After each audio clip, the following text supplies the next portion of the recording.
मोहम्मद आमिर की ट्वीट ने एक दफा से फिर कंट्रोवर्सी क्रिएट कर दी। ऐसा क्यों है कि जब भी मोहम्मद आमिर कोई बात करते हैं तो उनकी कंट्रोवर्सी बना दी जाती है। और रिसेंट जो कंट्रोवर्सी बनी है कि जब विराट कोहली ने बेहतरीन तरीके से सेंचुरी स्कोर की थी तो मोहम्मद आमिर ने भी एक ट्वीट कर दिया कि real king is Virat Kohli. तो इसमें क्या बुरी बात है?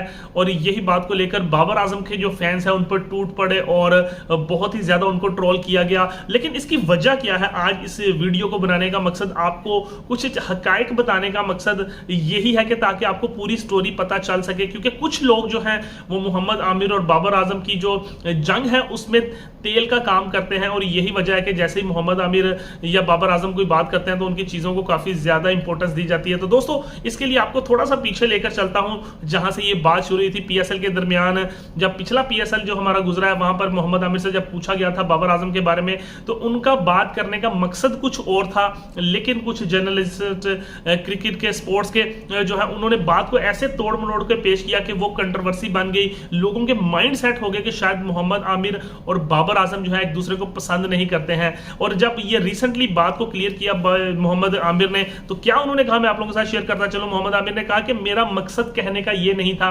जब मुझसे पूछा गया था बाबर आजम के बारे में तो मैंने कहा था कि मेरे सामने चाहे बाबर आजम हो, चाहे कोई टेल एंडर हो या फिर कोई नंबर 1 नंबर 2 बैट्समैन हो, मेरा मकसद होता है विकेट लेना।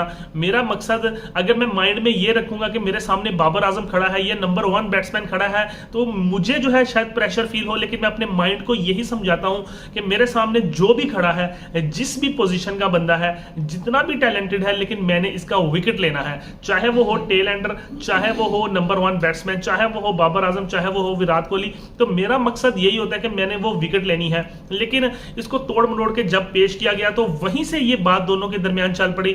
और आपको पता होगा कि रिसेंटली मोहम्मद आमिर ने बहुत ही बेहतरीन तरीके से एक चैनल पर इंटरव्यू दिया और कहा कि उन्होंने बाबर आजम की तारीफ ही की है कि वो बहुत ही अच्छे कैप्टन हैं और वो उन्हें इस वक्त दुनिया के बेहतरीन बल्लेबाज हैं।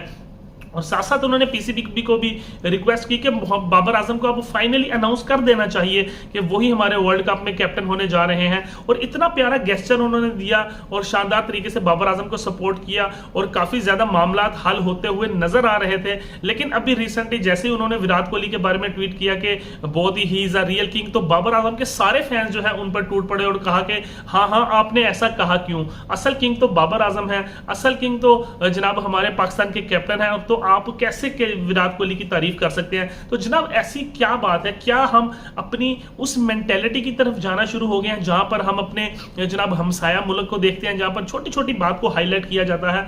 पाकिस्तान में एज अ मैं स्पोर्ट्समैन मैं भी विराट कोहली का बहुत बड़ा फैन हूं और मैं मानता हूं कि he is a real king. Babar Azam भी किंग है, बाबर आजम पाकिस्तान के एक बहुत बड़े सुपरस्टार हैं, लेजेंड है, मैं भी बाबर आजम का फैन हूं। लेकिन हर बंदा इंडिविजुअल है, हर बंदे की पर्सनैलिटी इंडिविजुअल है, उनका खेलने का स्टाइल डिफरेंट है, उनका रिकॉर्ड्स डिफरेंट है।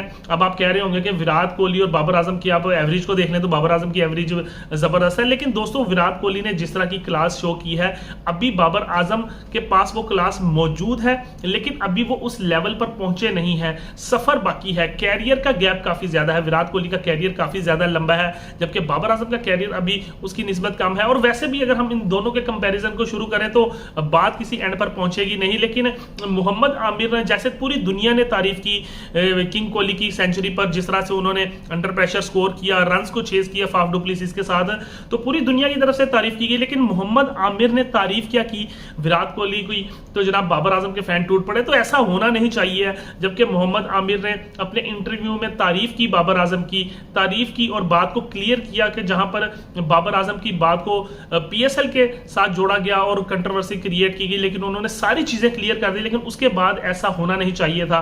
लेकिन हम जो है इस वक्त इस फेज में आ चुके हैं कि हर वक्त हम बंदूकें लेके खड़े हुए हैं कि जैसे मोहम्मद आमिर कोई ट्वीट करे तो हम बाबर आजम के साथ जोड़ दें। अब बात विराट कोहली की हो रही है, बात जो है वो इंडियन क्रिकेट की हो रही है, तो उसमें बाबर आजम कहां से आ गए? और याद होगा आपको दोस्तों जब बाबर आजम ने ट्वीट किया था कि ये वक्त भी गुजर जाएगा, और ये किसके लिए ट्वीट किया था? विराट कोहली के लिए ट्वीट किया था जब उन पर मुश्किल पैच चल रहा था, जब वो आउट ऑफ फॉर्म थे। 3 साल उन्होंने सेंचुरी स्कोर नहीं की और फाइनली जब अफगानिस्तान के उन्होंने खिलाफ सेंचुरी स्कोर की तो उनकी फॉर्म वापस आई और उसी फॉर्म को कैरी करते हुए वो अभी भी सेंचुरी उन्होंने रिसेंटली जो है वो स्कोर की है। तो जब बाबर आजम ने ट्वीट कर दिया विराट कोहली के लिए कि ये वक्त भी गुजर जाएगा और उसके बाद पाकिस्तान के साथ साथ जबरदस्त उनके रिलेशंस भी हैं और उनकी फॉर्म भी वापस आ गई, तो क्या बुरी बात है। जब बाबर आजम ने तारीफ की विराट कोहली की तब तो कोई इशू नहीं बना, लेकिन मोहम्मद आमिर जैसे ही कोई तारीफ करते हैं तो जनाब इशू बन जाता है। तो मकसद यही है जो आपको बैक ऑफ द स्टोरी बतानी थी कि वो एक जो है बिल्कुल ऐसा जहन नहीं था मोहम्मद आमिर का, ही इज अ प्रोफेशनल क्रिकेटर और उन्होंने जो सजाएं जनाब भुगती हैं, जिस फेज से गुजरे हैं, जहां पर उनका कैरियर अरूज पे था, उनसे गलती हुई, वो वापस आए, उन्होंने वापसी की, क्रिकेट खेली, अभी भी जज्बा दिखा रहे हैं, अभी भी कोशिश कर रहे हैं, तो उनको चांस देना चाहिए।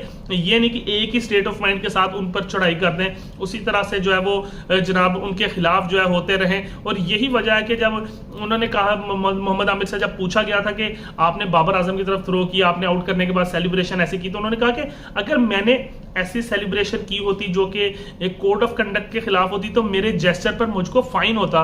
मुझे पाकिस्तान क्रिकेट बोर्ड की तरफ से कोई फाइन नहीं हुआ, पीएसएल में मुझे कोई फाइन नहीं हुआ, इसका मतलब मैंने कोई भी अपनी लिमिट क्रॉस नहीं की। तो वो जो भी क्रिकेट ग्राउंड में होती है वो डिफरेंट होती है और लाइफ जो है वो डिफरेंट होती है। तो काफी मैच्योर है मोहम्मद आमिर और उम्मीद यही करता हूं कि हमें मोहम्मद आमिर को पॉजिटिव लेना चाहिए क्योंकि वो पाकिस्तान के हीरो हैं और हमें आपस में नहीं लड़ना चाहिए, फैंस को आपस में नहीं लड़ना चाहिए, क्योंकि क्रिकेट जो है वो साझी है, सबकी क्रिकेट है। मोहम्मद आमिर के फैंस भी बहुत ही ज्यादा मौजूद हैं, बाबर आजम के भी फैंस बहुत ज्यादा मौजूद हैं, लेकिन इसका मतलब ये नहीं है कि हम आपस में लड़ते रहें, क्योंकि दोनों खिलाड़ी जो है वो हमारे अपने हैं। तो उम्मीद यही करते हैं कि आपको जो बात है वो क्लियर हो गई होगी कि असल मामला पीछे क्या है। असल मामला कुछ लोगों का है, चंद लोगों का है, जो कि आपस में जो है वो लड़ाई ही करवाना चाहते हैं, कंट्रोवर्सीज ही क्रिएट करना चाहते हैं, जबकि हकीकत में ऐसा नहीं है। मोहम्मद आमिर ने खुद आकर बाबर आजम की तारीफ की है, उन्हें कैप्टन बनाने की दरखास्त की है पीसीबी से कि आप ऑफिशियली अनाउंस कर दें, जबकि हमें भी पता है कि ऑफिशियली तौर पर बाबर आजम ही लीड करेंगे, लेकिन एक प्रेस रिलीज के जरिए, एक जनाब नजम सेठी की प्रेस कॉन्फ्रेंस के जरिए कंफर्म कर देना चाहिए। ऐसी मोहम्मद आमिर ने आवाज उठाई है। तो दोस्तों, अगर आपको ये वीडियो पसंद आई हो, जल्दी से एक दफा लाइक, सब्सक्राइब और शेयर कर दीजिएगा ताकि क्रिकेट से जुड़ी हर अपडेट आप सब लोगों तक यूं ही पहुंचती रहे, क्योंकि क्रिकेट का वर्ल्ड कप जो है वो सर पर है, एशिया कप सर पर है और हमें उम्मीद है कि पाकिस्तान बहुत ही अच्छी परफॉर्मेंस करके देगा। तो दोस्तों जल्दी से लाइक सब्सक्राइब कर दीजिएगा। अल्लाह हाफिज।